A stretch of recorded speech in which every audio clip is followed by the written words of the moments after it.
بسم اللہ الرحمن الرحیم۔ قربانی کے جانور سے متعلق کیا باتیں ہیں؟ جو جانور ہم قربانی کے لیے چنتے ہیں وہ کون سے جانور ہیں اور ان کے بارے میں کیا چیزیں دیکھنا چاہیے، یہ بہت بڑا مسئلہ ہوتا ہے۔ تو یہ کل ملا کر 8 جانور ہیں، یعنی 4 جوڑیاں ہیں۔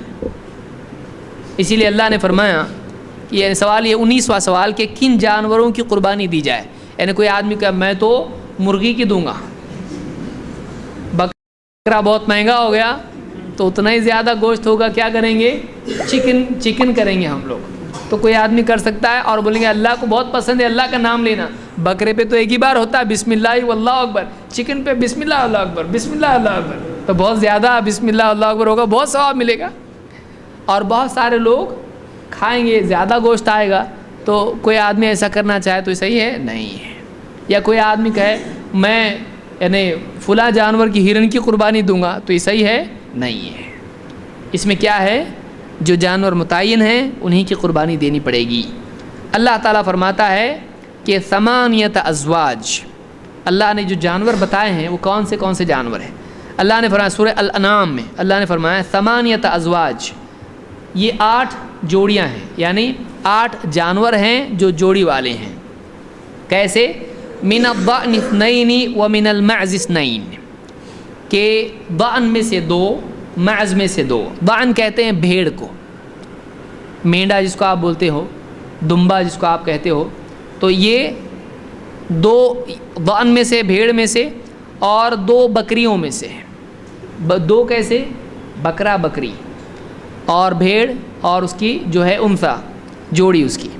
اور اسی طرح سے آگے اللہ نے فرمایا وَمِنَ الْإِبِلِ 2 وَمِنَ الْبَقَرِ 2، اونٹ میں سے بھی 2 اور اسی طرح سے یعنی اونٹنی، اور اسی طرح سے گائے میں سے بھی 2، گائے اور بیل۔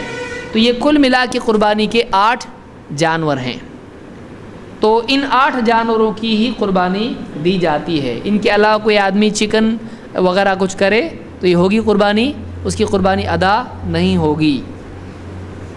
سوال نمبر 20، اس میں یہ بھی یاد رکھیں کہ یعنی بعض علاقوں میں گائے کی قربانی لیگلی منع ہے، تو کوئی آدمی خواہ مخواہ اپنے لیے گائے کی قربانی کر کے مصیبت مول نہ لے، وہ اپنے علاقے میں دیکھے کہ قانون وغیرہ کا کیا معاملہ ہے، اس حساب سے وہ سوچ سمجھ کے قدم اٹھائے، کیا کرنا ہے وہ سوچ سمجھ کے کرے، لیکن قانونی اعتبار سے اس کو کوئی پرابلم نہ آئے، اس کا خیال رکھیں۔ تو 20واں سوال یہ ہے کہ اونٹ، گائے، بکری وغیرہ میں سے کون سا جانور افضل ہے؟ ان میں سے کیا افضل ہے؟ کون سا بڑا جانور، چھوٹا جانور کیا ہے؟ ایک حدیث سے معلوم ہوتا ہے کہ اس میں بہتر یہ ہے کہ اونٹ کی قربانی ہو، لیکن اونٹ ہمارے یہاں ہے، اس کی قربانی یہاں نہیں ہوتی ہے۔ تو یہ میں عالمی اعتبار سے درس دے رہا ہوں، کسی ملک میں ایک جانور ممنوع ہو سکتا ہے، دوسرا جائز ہو سکتا ہے۔ تو عرب میں عام طور سے یہ جانور پائے جاتے ہیں اور ان میں سے کسی بھی جانور کی قربانی وہاں منع نہیں ہے۔ تو میں عرب کے پس منظر میں یہ باتیں کہہ رہا ہوں، اس لیے کسی کو اگر لگتا ہو کہ یہ انلیگل بھی چیزیں اس میں ذکر کر رہے ہیں، میں اس پس منظر میں بول رہا ہوں۔ اللہ کے نبی صلی اللہ علیہ وسلم فرماتے ہیں اذا کان یوم الجمعۃ، کہ جب جمعہ کا دن ہو، وقفت الملائکۃ علی باب المسجد، فرشتے مسجد کے دروازے پر کھڑے ہو جاتے ہیں، یکتبون الاول فالاول، پہلا، اس کے بعد اس طرح سے جو لوگ مسجد میں آتے ہیں مختلف اوقات میں فرشتے ان کا نام لکھتے رہتے ہیں، فرشتے ان کا نام لکھتے ہیں۔ ومثل المہاجر کمثل الذی یہدی بدنہ، سب سے پہل آنے والوں کا معاملہ کیسا ہے؟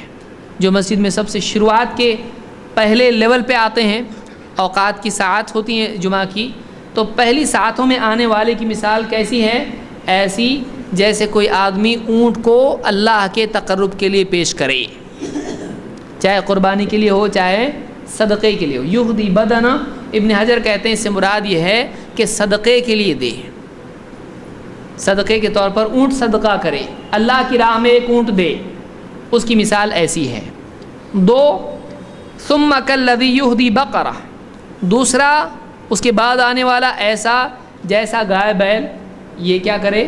صدقہ کرے۔ ثم کبشن، پھر اس کے بعد جو بکری صدقہ کرے، ثم دجاجتن، پھر وہ جو مرغی صدقہ کرے، ثم بیضتن، پھر وہ جو انڈا صدقہ کرے۔ تو پہلے لیول پہ کون ہوا؟ اونٹ، پھر گائے بیل، پھر بکرا بکری، پھر مرغی مرغا، پھر اس کے بعد انڈا انڈائی۔ آپ بولیں گے انڈا کا مؤنث کیا ہے؟ انڈا ایک ہی ہوتا ہے، اس میں سے دو نکلتے ہیں، مرغا مرغی۔ تو آپ دیکھیں گے یہاں پر فضیلت زیادہ کس کو دی گئی؟ اوپر گائے بیل کے مقابلے میں اونٹ کو، اس کے بعد گائے بیل آ رہا، اس کے بعد کیا آ رہا ہے؟ بکرا بکری۔ اس سے علماء نے استدلال کیا کہ اس میں افضل قربانی کے اعتبار سے بھی کیا ہے؟ اونٹ ہے، پھر گائے بیل ہے، اس کے بعد بکری ہے۔ تو بعض علماء نے اس طرح سے اس کو فضیلت دی ہے کہ زیادہ افضل کیا ہے؟ اونٹ ہے۔ وجہ اس کی انہوں نے ذکر کی کہ اونٹ میں کیا ہوتا ہے؟ زیادہ گوشت ہوتا ہے اور زیادہ لوگوں کا فائدہ ہوتا ہے، کیونکہ مقصود گوشت کی تقسیم ہے تاکہ لوگ اس کو کھائیں، اور یعنی اس میں بھی ایک جان ہے، اس میں بھی ایک جان ہے، لیکن اس میں گوشت کیا ہوتا ہے؟ زیادہ ہوتا ہے، تو زیادہ لوگوں کا فائدہ ہوتا ہے، اس لیے اونٹ زیادہ افضل ہے۔ بعض لوگوں نے کہا کہ اللہ کے نبی صلی اللہ علیہ وسلم نے 2 بکرے قربان کیے تھے، اس لیے کیا افضل ہے؟ بکرا افضل ہے، بکرا افضل ہے۔ تو اس طرح سے دوسرے لوگوں نے بھی کہا ہے، لیکن آگے ہم دیکھیں گے کہ کیا اللہ کے نبی صلی اللہ علیہ وسلم نے صرف بکرے کی قربانی دی ہے؟ اگر صرف اس کی قربانی ہوتی تب سمجھ میں آتا ہے کہ صرف اس کو فضیلت دی جائے۔ آپ نے تینوں کی قربانی دی ہے، اونٹ کی بھی، گائے بیل کی بھی اور بکرے کی بھی۔ اس اعتبار سے فضیلت میں زیادہ راجح قولی دکھائی دیتا ہے کہ اونٹ کی قربانی افضل ہے۔ آئیے دیکھتے ہیں اس سلسلے میں کیا دلائل ہیں۔ سوال نمبر 21، نبی کریم صلی اللہ علیہ وسلم نے کن جانوروں کی قربانی دی ہے؟ نبی صلی اللہ علیہ وسلم نے کن جانوروں کی قربانی دی ہے؟ نمبر 1، اونٹ کی قربانی۔ عبداللہ ابن عمر رضی اللہ عنہ کہتے ہیں ان رسول اللہ صلی اللہ علیہ وسلم نحر یوم الاضحى بالمدینہ، قال وقد كان اذا لم ينحر يذبح بالمصلى۔ کہتے ہیں کہ اللہ کے رسول صلی اللہ علیہ وسلم نے مدینہ میں نحر کیا قربانی کے دن۔ نحر کہتے ہیں اونٹ کی قربانی کو، اور ذبح کہتے ہیں اونٹ کے علاوہ کی قربانی کو۔ یہ عربی میں لفظ ہے۔ نحر کا لفظ کیوں استعمال ہوتا ہے؟ اونٹ کی قربانی کے لیے، نحر۔ تو آپ نے اونٹ کی قربانی دی مدینہ میں اضحیٰ کے دن، اور کہتے ہیں وقد کان اذا لم ينحر يذبح بالمصلی۔ اگر آپ اونٹ کی قربانی نہیں دیتے تو آپ مصلی میں، عیدگاہ میں ذبح کر لیتے ہیں۔ تو ذبح اور نحر کیا ہے؟ دونوں الگ ہیں۔ اگر اونٹ کی قربانی نہیں دیتے تو پھر گائے بیل یا بکرا بکری یا بھیڑ کی قربانی آپ دے دیا کرتے، لیکن پرائمری کیا ہوتا تھا؟ پرائیورٹی کیا ہوتی تھی؟ اونٹ کی قربانی۔ تو اس حدیث سے بات سامنے آتی، اس کو امام البخاری، ابو داؤد، نسائی، ابن ماجہ نے روایت کیا ہے، اور الفاظ نسائی کے ہیں، اور یہ حدیث صحیح ہے۔ تو اس کے الفاظ سے آپ سمجھ سکتے ہیں کان اذا لم ينحر يذبح، نحر نہیں کرتے تھے تو آپ ذبح کرتے تھے۔ گائے بیل کی قربانی، حضرت عائشہ کی حدیث میں ہے، آپ فرماتی ہیں فلما كنا بمنى، جب ہم مینا میں تھے، اتیت بلحم بقر، میرے پاس بیل کا گوشت لایا گیا۔ فقلت ما هذا، میں نے پوچھا یہ کیا ہے؟ قالوا ضحى رسول اللہ صلی اللہ علیہ وسلم عن ازواجہ بالبقر، اللہ کے رسول صلی اللہ علیہ وسلم نے اپنی بیویوں کی طرف سے بیل کی قربانی دی ہے۔ تو معلوم ہوا کہ گائے بیل کی قربانی بھی نبی صلی اللہ علیہ وسلم سے ثابت ہے، تو اس صنف کی قربانی بھی ثابت ہے، صرف اونٹ نہیں۔ اس کو امام البخاری نے اضاحی میں روایت کیا ہے۔ 3، بکرے کی قربانی۔ انس رضی اللہ عنہ کہتے ہیں ضحى النبی صلی اللہ علیہ وسلم بکبشین یسمی ویکبر، اللہ کے نبی صلی اللہ علیہ وسلم نے 2 بکروں کی قربانی دی، آپ نے ان پر اللہ کا نام لیا اور تکبیر کہی۔ اس کو امام البخاری مسلم دونوں نے روایت کیا ہے۔ تو آپ نے دیکھا ان تینوں روایتوں میں اونٹ کی قربانی بھی ہے، اور گائے بیل کی قربانی بھی ہے، اور اسی طرح سے بکری کی قربانی بھی آپ کو ملے گی۔ تو یہ تینوں بھی قربانیاں اللہ کے نبی صلی اللہ علیہ وسلم نے دی ہے۔ اسی طرح سے 22واں سوال، کیا گائے اور اونٹ میں حصہ لینا درست ہے؟ اور اس کے برعکس کیا آپ بکری میں حصہ لے سکتے ہیں؟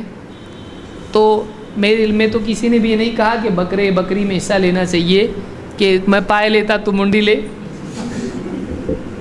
اور دم کس کے اور دم اس کو دے دو.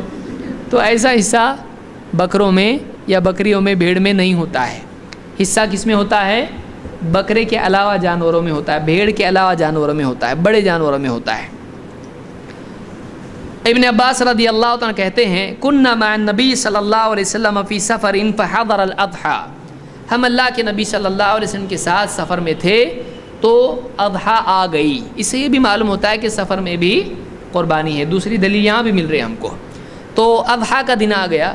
فاشترکنا فی البقرۃ سبعۃ وفی الجزور عشرہ، تو ہم نے یعنی گائے میں 7 لوگوں نے حصہ لیا اور اسی طرح سے اونٹ میں 10 لوگوں نے حصہ لیا. تو اس سے معلوم ہوتا ہے کہ گائے، بیل اور اونٹ اونٹنی ہی میں حصہ ہوتا ہے. یہ 2 جانور ہیں جس میں حصہ ہوتا ہے. تو گائے میں کتنے حصے ہوئے؟ 7 اور اونٹ میں 10. یہ ترمذی اور ابن ماجہ کی روایت اور صحیح ہے. مسلم کی روایت میں ملتا ہے کہ ہم نے اونٹ میں بھی 7 حصے لیے.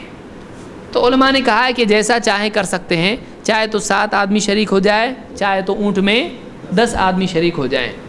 اور مسلم کی چونکہ زیادہ صحیح روایت ہے تو 7 کی روایت راجح ہوگی. تو گائے اور بیل اور اونٹ اور اونٹنی سب میں کامن کیا ہے؟ 7 حصے لینا. یہ زیادہ راجح ہے کہ 7 حصے لیے جا سکتے ہیں. لیکن بکری، بکرا اور بھیڑ میں 7 حصے ہو سکتے ہیں، 3 بھی نہیں ہو سکتے ہیں. تو اس میں ایک پورا جانور لینا چاہیے، کیونکہ نبی صلی اللہ علیہ وسلم اور صحابہ سے کہیں بھی یہ ثابت نہیں ہے. پورا جانور ہی انہوں نے ذبح کیا ہے. 23واں سوال اس کو ترمذی اور ابن ماجہ نے روایت کیا تھا اس حدیث کو. 23واں سوال اور آخری سوال اس مجلس کا یہ ہے کہ کیا خصی جانور کی قربانی جائز ہے؟ بعض لوگ کہتے ہیں کہ خصی کرنا جانور کو یہ عیب ہوتا ہے. خصی جانور آپ جانتے ہیں، بتانے کی ضرورت نہیں ہے کہ یعنی خصیتین اس کے نکال لیے جاتے ہیں جانور کے، ٹیسٹیکلز جس کو آپ انگلش میں کہتے ہیں. تو اس جانور کے، بکرے کے وہ نکال دیے جاتے ہیں تو اس کو خصی جانور کہتے ہیں. تو کیا ایسے جانور کی قربانی جائز ہے؟ بعض لوگ کہتے ہیں کہ یہ عیب ہے اس میں اور عیبدار جانور قربانی کے لیے نہیں چلتا ہے، اس لیے اس کی قربانی نہیں دینا چاہیے. لیکن یہ بات غلط ہے. کیوں؟ اس لیے کہ خود اللہ کے نبی صلی اللہ علیہ وسلم نے خصی جانور کی قربانی کی ہے. دلیل کیا ہے؟ عائشہ رضی اللہ تعالیٰ عنہ اور ابو ہریرہ رضی اللہ تعالیٰ عنہ کہتے ہیں کان اذا ان رسول اللہ صلی اللہ علیہ وسلم کان اذا اراد ان یضحی اشترا کبشین، اللہ کے رسول صلی اللہ علیہ وسلم جب قربانی کا ارادہ کرتے تو آپ 2 بکرے خریدتے. کیسے بکرے؟ عظیمین، بھاری بھرکم، بڑے عظیم. سمینین، موٹے تگڑے، یعنی ہائٹڈ تھے وہ عظیم. اور کیسے؟ ہائٹڈ لیکن مریل نہیں، موٹے تگڑے ایک دم. سمینین، سمین اس کو کہتے ہیں جو موٹا ہو ایک دم، اس میں وزن، اس میں گوشت زیادہ ہو. اقرنین، 2 سینگ والے. املحین، سفید جس میں کچھ کالے پیچز بھی ہوں، کالے دھبے اس میں ہوں، پاؤں میں، گھٹنوں میں، آنکھوں کے اطراف اس میں تھے. املحین، املحین یعنی ایسے سفید اور جس میں کالے پیچ ہوں. موجوعین، بعض روایات میں موجعین کا لفظ آیا ہے. موجوعین کہتے ہیں ایسے کو جو خصی ہو. تو دونوں بکرے کیسے تھے؟ خصی تھے. تو اللہ کے نبی صلی اللہ علیہ وسلم نے خصی بکرے ذبح کیے. اس کو ابن ماجہ اور امام احمد نے اپنے مسند میں روایت کیا ہے اور یہ حدیث صحیح ہے. اس سے معلوم ہوتا ہے کہ نہ صرف یہ کہ خصی بکرے جائز ہیں بلکہ خصی بکرے مستحب ہیں. خود اللہ کے نبی صلی اللہ علیہ وسلم نے خصی جانور ذبح کیا ہے، تو اس میں کوئی حرج نہیں ہے. تو میں سمجھتا ہوں اس مجلس کے لیے اتنا کافی ہے. اگلے مجلس میں ہم اور بھی اس کے مسائل دیکھیں گے، بچے ہوئے مسائل اس کے بعد مکمل کریں گے. جو شریک ہونا چاہتا ہے اگلی مجلس میں ٹھیک ہے، جو جانا چاہتا ہے کوئی مسئلہ نہیں ہے، اس پر کوئی گناہ نہیں ہے. اقول قولی ھذا واستغفر اللہ لی ولکم. الحمد للہ والصلاة والسلام علی رسول اللہ وعلی آلہ واصحابہ ومن سار علی ھدیٰ.